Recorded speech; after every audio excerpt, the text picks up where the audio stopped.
Nii, teine maailmasõda on lõppenud. Kogu Euroopa hingab kergendatult, eks ole. Aga Nõukogude Liidus seal ei tähendanud võit rahu ega vabadust kõigile. Otse vastupidi. See hetk juhatas sisse Gulagi vangilaagrite süsteemi kõige ulatuslikuma ja kõige süngema peatüki. See on lugu sellest, kuidas võit võis sünnitada veelgi suurema terrori. Täielik paradoks. Proovige korraks ette kujutada seda päeva, 9. mai 1945, Moskva. See tunne pidi olema elektriline. Miljonid inimesed on tänavatel, nad tähistavad, nad tantsivad ja mis peamine, nad usuvad, et kõige hullem on nüüd lõplikult möödas. Nõukogude kirjanik Ilja Ehrenburg pani selle üldise tunde sõnadesse. Kannatused on läbi, nüüd peab ju paremaks minema. See oli tohutu lootuse hetk. Ja midagi tõepoolest muutuski, aga mitte nii, nagu loodeti.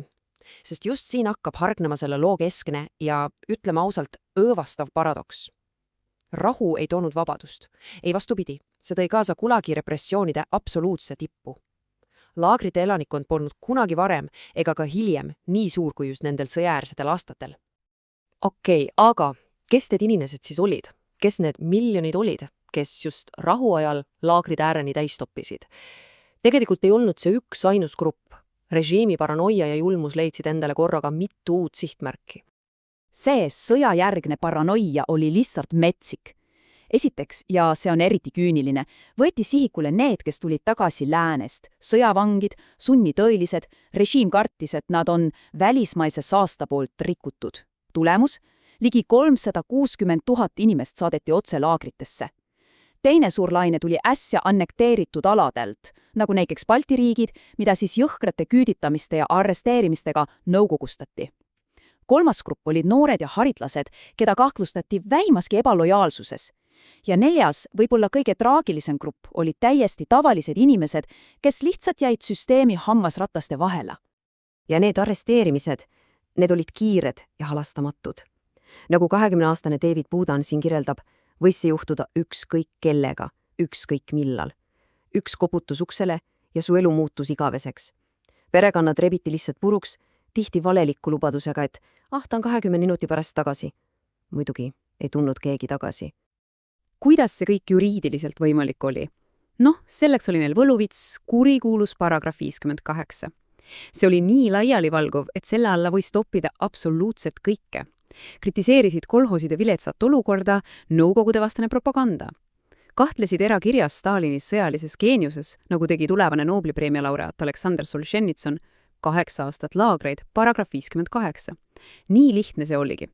Nüüd aga selle 4. grupi juurde. 1947. aasta seadus oli eriti julm. Mõelge, oli nalja ja puuduse aeg ja selle seaduse järgi võis isegi paari kartulivargus põllult tuua kaasa aastaid sunnitööd. Tulemus? 6 aastaga saadeti Gulagi üle 1,5 miljoni inimese, seal hulgas tohutul hulgal sõjaleski ja väikeste lastega emasid, lihtsalt meeleheites tehtud tegude eest. Okei, aga mis siis juhtus, kui sa sinna okastraadi taha sattusid? Mis maailm see oli? See oli nagu riik riigis, täiesti omaette kadunud manner, millel olid oma reeglid, oma valu ja omad õudused. Nii, 50ndate alguseks oli süsteem oma tipus. 2,3 miljonit vangi. See on ju täiesti kujuteldamatu arv. Ja need laagrid asusid kõige karmimates paikades, mida võite ette kujutada. Polaarjoonest Siiberini. Seal sunniti need kaevandama strateegilisi maavarasi või ehitama täiesti absurdseid projekte, nagu näiteks Stalini surnud raudtee. Töö oli lihtsalt ebainimlik. Ja naistele ei tehtud siin mingeid erandeid, absoluutselt mitte. Nad tegid täpselt sama rasket tööd kui mehed, kaevasid külmunud maad, lükkasid raskeid vaguneid, langetasid puid. Nagu see tunnistus siin kirjeldab, oli see lõputu, keha ja vaimu hävitav kurnatuse tsükkel. Naiste jaoks lisandus sellele füüsilisele kurnatusele veel üks eriline kihtõudust. Neid nähti kui seksuaalobjekte. Pidev alandamine, valvurite ja kriminaalide vägivald, isegi grupiiratud vägistamised olid tavalised. Mõne jaoks oli sunnitud suhe mõne valvuriga ainus viis ellu jääda selles maailmas, kus kõik tavapärased moraalsed tõkked olid langenud. Ja siis lapsed. Need, kes laagrites sündisid, võeti tihti emadelt kohe ära ja pandi lastekodudesse, mis olid tegelikult surmamajad. Ainukesi 1947. aastal suri neis üle 6000 lapse. See lühike lugu noorest poisist, kes teatab vanamehele, et ma olen sekk, võtab kogu selle süsteemi süütushävitamise olemuse lihtsalt nii valusalt kokku. Ja siin on see sõna ZEK. See on oluline termin, mida peab teadma. See oli lühend venekeelsest sõnast zaklutšonnei, mis tähendab vangi. Aga see polnud lihtsalt mingi silt. See oli nende identiteet, mille süsteem neile peale surus. Selles absoluutse kurjuse maailmas ei kehtinud tavalised moraalinormid. Et ellu jääda, pidid sa omaks võtma täiesti uue, julma moraalikoodeksi. Varlam Žalamov, kes veetis 14 aastat Kolümala, sõnastas selle 3 käsuna. Solidaarsus oli luksus, mida vähesed said endale lubada. Teiste unustamine oli lihtsalt ellujäämise hind. Aga siis, aastal 1953 juhtus midagi täiesti ootamatut, mis muutis absoluutselt kõike. Süsteemi looja ja südam suri. Stalini surm 5. märtsil käivitas täieliku sündmuste laavini. Tema pärijad alustasid kohe omavahelist võimuvõitlust. Juba 27. märtsil andis julgeolekuülem Beria, üritades võimu haarata, välja massilise amnestia. See aga viis ootamatult vangide ülestõusudeni suvel ja siis juulis oli Beria ise juba arresteeritud ja peagi ka hukatud. Uskumatu aasta. Reaktsioonid sellele uudisele olid, öö ja päev. Samal ajal kui Moskvas valitses šokk ja lein, oli laagrites puhas roomupidu. Türann on surnud. Vangide jaoks oli see esimene lootuse kiir aastate, isegi aastakümnete jooksul.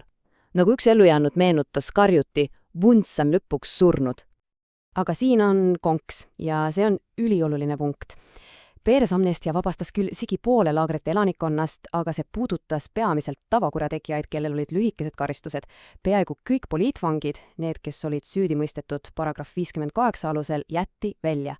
Ja just see räige ebaõiglus saagi selleks sädemeks, mis süütas tulekahju. Ja need ülestõusud, eriti Norilski ja Vorkuta laagretes, olid midagi täiesti enneolematut.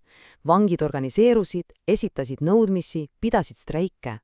Ametivõimud tegid alguses näo, et räägi nad läbi, pakkudes väikeseid järeleandmisi, aga kui vangid nõudsid päriselt vabadust, hüüdes vabadus või surm, oli vastus jõhker ja verine.